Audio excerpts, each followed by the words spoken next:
Hello and welcome back. And now that the lawsuit is over and Ripple's waiver is in place, it feels like the perfect moment to ground ourselves just for a minute. Because if it's not about the price chart, which I've said many times, then it has to be about the nuts and bolts of what Ripple is and XRP. And that's what I kind of want to go in today. We've touched on this before, but I think it's worth reviewing just because this is such a new industry with new components and new processes that I definitely think why not just review it some more. So, what is Ripple actually? Well, with the many moving parts that make up the ecosystem, we can break it down into three main components, or four main components, shall I say. We have RippleNet, we have RLUSD, we have XRP, and we have the XRP Ledger. And the next question is, how do they fit together? And more importantly, how does each part prove its value in today's real world news and or get challenged by it? Let's break it down so that the next time the price swings wildly, we know exactly what we're holding or why we might let it go. So let's start with RippleNet. RippleNet is Ripple's global network for sending money between banks, payment providers, and fintechs, a faster, more transparent alternative to Swift. And if you remember, Swift is the current messaging system that is currently used to move money across borders, taking days to weeks to process a payment and costing money and third party intermediary fees to support the transaction. RippleNet does not need XRP in order to function, which is very interesting. And how that works is two institutions join RippleNet and use it mainly for messaging and settlement instructions. It acts as an instant, secure messaging system between two financial institutions. All details, amounts, currency, exchange rate, compliant checks are confirmed within seconds. Settlement that happens the old way through pre-funded accounts, Nostro Vostro accounts, or an existing correspondent bank. Settlements then happen, I'm sorry, the old way through these pre-funded accounts in Nostro Vostro accounts or an existing corresponding bank, meaning the need for banks to pre-fund accounts around the world in case they will want to use that money to fund deposits or withdrawals in the future is still necessary. So an example of this is Bank A in the US wants to send 1 million euro to Bank B in Germany. Bank A already has euros sitting in a German account or works with a bank that does have the euros sitting in an account. RippleNet sends the instructions instantly and the euros move locally to Bank B. The benefit of this process is faster, more accurate than Swift, the current system. Limitations, you still have to tie up capital in foreign accounts around the world. So now let's look at how it works with XRP, which is where it gets interesting. And when we call it with XRP, we're basically referring to on demand liquidity. So instead of pre funding these accounts, Bank A converts USD to XRP instantly, sends XRP across the XRP ledger in seconds, and Bank B instantly converts it into euros. This removes the need to keep piles of cash sitting around the world. It functions like a secure instant messaging systems for payments. And you can actually take, for instance, Amazon Web Services or AWS, which is a subsidiary of Amazon. And it actually lists RippleNet as a partner on their website currently and names itself ASW as the world's most comprehensive and broadly adopted cloud, striving to be the Earth's most customer centric company.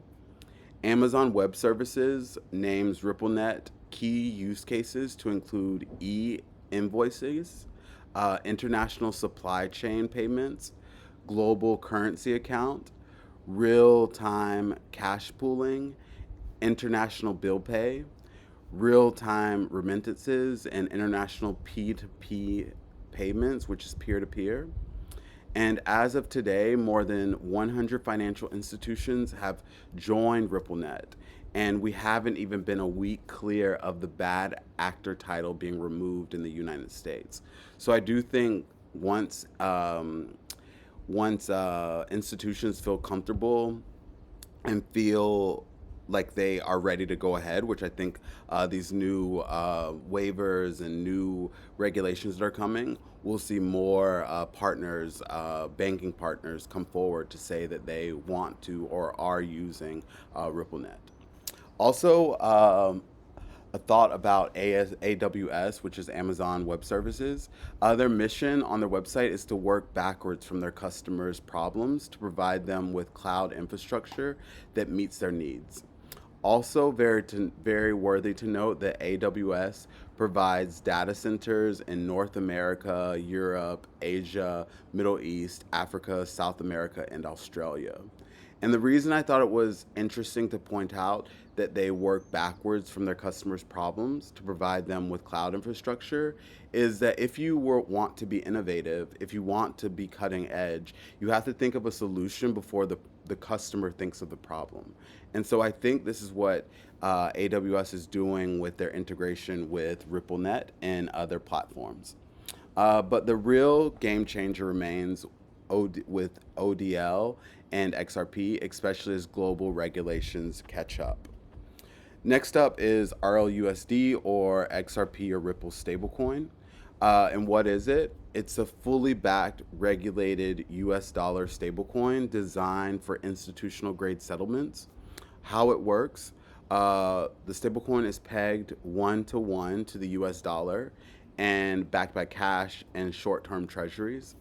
It can settle transactions on RippleNet or be used in DeFi on the XRPL, which is the XRP Ledger, or Ethereum, giving it cross-chain flexibility, meaning that it can work on multiple chains. Um, and why pair it with XRP? Because a lot of people do say that if you use RLUSD, then you don't need XRP. But RLUSD actually offers price stability. XRP offers speed and liquidity. And together they can serve a wider range of institutional needs, from instant global payments to settlement for tokenized assets. And why I think this matters now: the SEC waiver lets Ripple raise private capital to build RLUSD liquidity pools.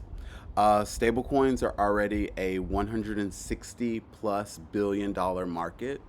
RLUSD could compete with USDC and USDT, especially USDT, because there is a little bit of opaqueness in the way that USDT reveals its auditing system, which may become a problem as more governments and institutions are coming into the space, and the need for them to have transparency and clarity as they work with new platforms and new industries.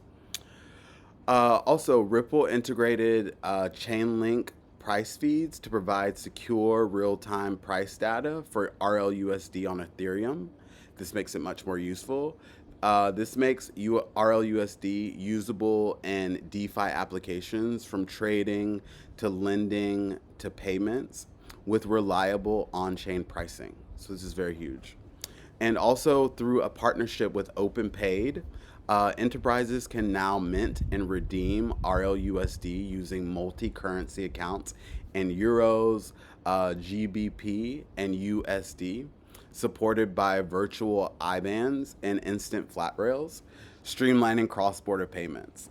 And what this basically means is that RLUSD can be transferred into multiple currencies instantaneously, which is huge and offers a much more of a global impact.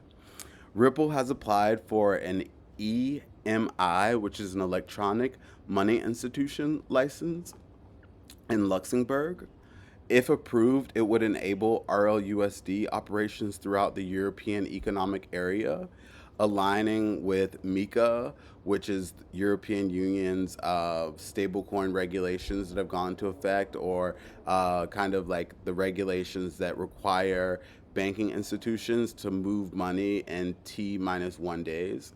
And it also improves compliance across key markets. Most recently, Ripple announced a $200 million acquisition of a company called Rail, and it's a stable coin payments platform.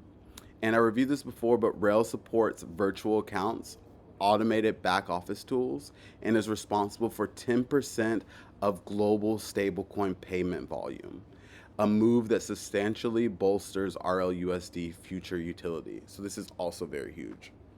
And one more of the most exciting developments recently is Ripple's integration with Ondo Finance that we went over last week. OUSG, Ondo's tokenized US Treasuries token, is now live on XRP Ledger. And here's the kicker: RLUSD is the currency that makes it all work. Institutions can mint and redeem treasury tokens on demand, around the clock, using RLUSD. No banking delays, no fiat floating around waiting for clearances, just instant, efficient settlements. That's a serious upgrade, not just for Ripple, but for how real world assets flow on chain. The waiver gives Ripple the ability to raise capital to grow RLUSD liquidity pools, a crucial step for making it competitive with USDC and USDT in regulated enterprise contexts. Next up, which is most important, is XRP. And I know it's such a tag name, but like, what is XRP? And XRP is a digital asset that is fast, cheap, and energy efficient, designed for moving value globally. And how it fits with all the other things we mentioned: it powers on demand liquidity on RippleNet. It can serve as a neutral bridge between currencies. And now officially, it is considered not a security in secondary markets, removing legal uncertainty for exchanges and traders. Also, Flare Network, which is another blockchain network, just launched functionality that can make XRP more efficient and usable across chains. XRP moves money in seconds, at fractions of a cent, with real world usage in Asia Pacific corridors. Some challenges that XRP faces at the moment, in my opinion, is still the price volatility. It still limits its direct use for certain institutions. Stablecoin pairings, I think, will help with this, meaning that institutions won't enter the market and use an asset that is extremely volatile, especially when moving money. While XRP is already valuable for payments, Flare Network now extends its reach into DeFi and smart contracts. First, we'll talk about how Flare helps with staking, which the simplest way, I feel like staking is one of those like buzzwords that's going around, but the simplest way of us to think about it is like putting down a security deposit to help run a hotel. While your deposit is locked, the hotel uses it to keep operations running and gives you a share of the profits. In crypto, your deposit is your coins, and your profits are staking rewards. Flare allows XRP to be wrapped into FXRP, which can be staked to help secure the network and earn rewards in the future. Liquid staked into tokens like STXRP, letting you still use the value while earning rewards. We've never been in a world like this. And all this can be used across DeFi platforms for lending, borrowing, and trading. But it's important to be clear: XRP doesn't need Flare to have value. It's a payments, its payment role stands strong on its own. Flare is an expansion lane, not the whole highway. I know this is a big episode, but we're going to get through it. Next up is the XRP Ledger, and it also is known by the XRPL. And what that is a decentralized blockchain where XRP actually lives. It's open source, fast, with native features like tokenization and built-in DEX. How it fits the narrative. The foundation for XRP transactions is on this ledger. Stablecoin issuance also happens on the ledger, and tokenization of assets also happens here. Tokenization is another huge buzzword at the moment, especially in the world of finance. Paul Adkins, who is the current chair of the SEC in the United States, just stated last week that he has a line of institutions from Silicon Valley that are ready to start tokenizing assets immediately. And XRP offers a solution and has the connections. Tokenization is projected to be a multi-trillion-dollar market by 2030. With legal clarity, Ripple can move aggressively and pitch XRPL for regulated tokenization projects, especially in partnerships with asset managers and banks in the future. There is a challenge that I see, and that challenge is that there is a need for more developer adoption and DeFi ecosystem growth to keep the pace with competitors like Ethereum. Ripple has also other arms and initiatives that we've talked about before, and I just want to go through them very quickly. But the acquisition of Medico is an institutional custody services critical for tokenized asset storage, which goes so well with their narrative. Another acquisition is Hidden Road, which is a liquidity aggregation for institutional trading. We have CBDC platform with custom solutions for central banks exploring digital currencies. These arms push Ripple beyond just a payments company into being an infrastructure provider for future of finance, all under one roof. Ripple has CBDC pilots already live in multiple countries around the world. One challenge I do see with this is CBDC adoption depends heavily on political will and regulatory timelines. And I also think it depends a lot on retail understanding of CBDCs. We have so much confusion of if they're good, if they're helpful, if they're fast, if they give more freedom, or if they take away freedom.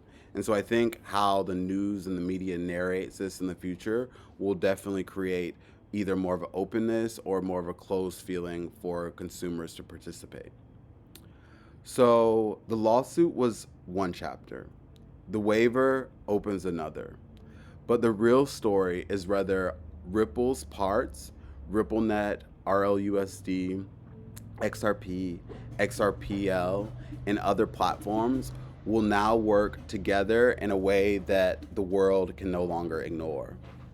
Now that Ripple can raise capital again and operate with more clarity, the question is whether these moving parts finally start clicking together in the open, or if they keep building quietly for years. The next big move might not show up on the price chart first. It might be an ETF approval, a banking license approval, or a game-changing partnership announcement. This is why I keep focusing on the mechanisms that allow XRP to do what it was designed to do. And I hope you'll keep exploring this with me. Thank you so much for joining me. Please like, subscribe, listening questions or comments, or any direction you want this podcast to go in. Again, none of this is financial advice. It's literally just information here for the taking. Thank you so much for joining me. See you tomorrow.